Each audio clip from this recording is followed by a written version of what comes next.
Hello everyone and welcome to the first English video on my channel.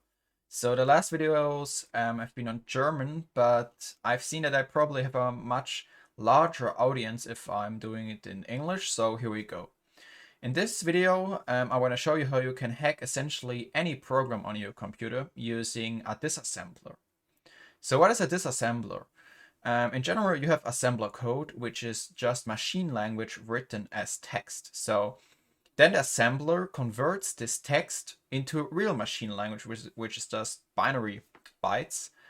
And a disassembler can basically convert these bytes and bits to text-based machine language.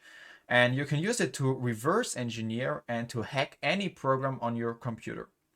So this is the first video in the series where we're gonna do that, reverse engineering and also hacking. In this video, we're gonna just take a look on how to extract this assembler code from an executable file. And in the next video, we are going to modify the machine code so it's gonna change the behavior of the program. So I'm here on a Linux system, and for that I'm going to use the tool object dump. This is available for Windows and Linux, and it's not that powerful like a commercial disassembler like IDA, but it's powerful enough. So as you can see, I'm here on my Ubuntu terminal, and I'm going to execute object dump to take a look at its arguments. All right, and we can already see that there are plenty of options here. What we're going to use is the disassemble flag, a small d. Disassembler contents of executable sections. This is going to disassemble all the machine code of our executable sections. And the big D is disassembling all sections. So there are plenty of more sections. So we just want to use this one.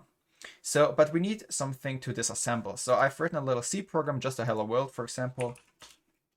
Test.c, let's take a look. It's just int main hello world, nothing special. So let's disassemble it and take a look at the machine code. All right, but before we can disassemble this, we need to compile it, because a disassembler is not working on source code, it's working on compiled executables. So let's compile it using GCC.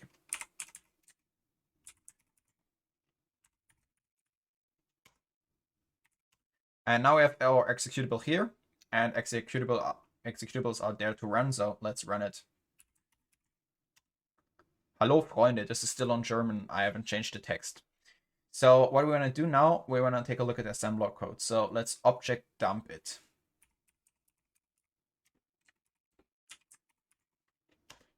All right, here we go. So this is all the assembler code of our little C program. That's not all, there's plenty of code included from the standard library, but these are sections we're interested in. And I'm gonna write this into a file and take a look with a text editor so we can take a proper look. Gonna pipe this into source.s, which is an assembler source file. Here we go. Now we have some basic syntax highlighting. So for example, this subroutine over here, start. This one is executed before the main function. It's the so-called C runtime entry function. When I move down, and here's our main. This is the main function we've written in C. So what are all these numbers here? These are the relative offset. So the executable starts essentially at 0, and this is the offset in bytes. So for example, we are here at D in hexadecimal. It's 1 byte, so D plus 1 byte is E. And it's just calculating that.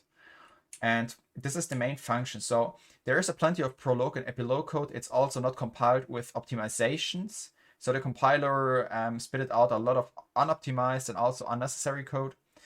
But I think we're going to take a look. So there is some code just needed to set up the stack frame and some utilities. We're going to remove that. So we're going to make an enter here. And this one over here is just the function prologue code. This is ending a branch target here, and this is just to set up the stack frame. And we have the same at the end, the epilogue code right here. This just pops off the base pointer and returns. It's like return keyword. And this is multi-byte no operations and other stuff going on. So what's really important in our function, we had just printf, hallo Freunde. and return 0. So this is the assembler code for that. We have LEA, load effective address, and this is basically loading our string literal, which is stored at a RIP instruction pointer relative offset somewhere in the data section. And this is loading the pointer like the ampersand operator in C++ from that memory address into our register RDI. And RDI is the destination index. It's used for the first function argument in Linux and RSI for the second. On Windows, it's different. I think it's R6 or R8 for the first. I don't know exactly, but it's platform dependent. So this is like load the pointer of this string literal stored here into RDI. And as next we called put s, which is put string, which just prints a string literal.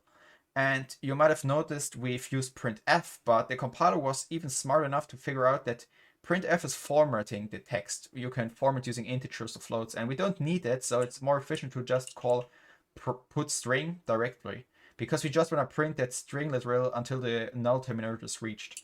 So call q, call quadword, which is just invoking a function. And this is returned 0. So in x68-64, RAX is the return register, and EAX is the lower 32 bits. And we're just copying 4 0 bytes, a 32-bit immediate value, into AX. So why AX, not RAX? Because we are on a 64-bit system. It's just because if you use 32-bit system instructions in 46-bit mode, then it's also clearing the upper 32 bits. So this instruction right here is copying 4 0 bytes in the lower 32 bits of RAX, and the upper 32 bits of RAX are also cleared. That's a little bit confusing, but it's the way it works.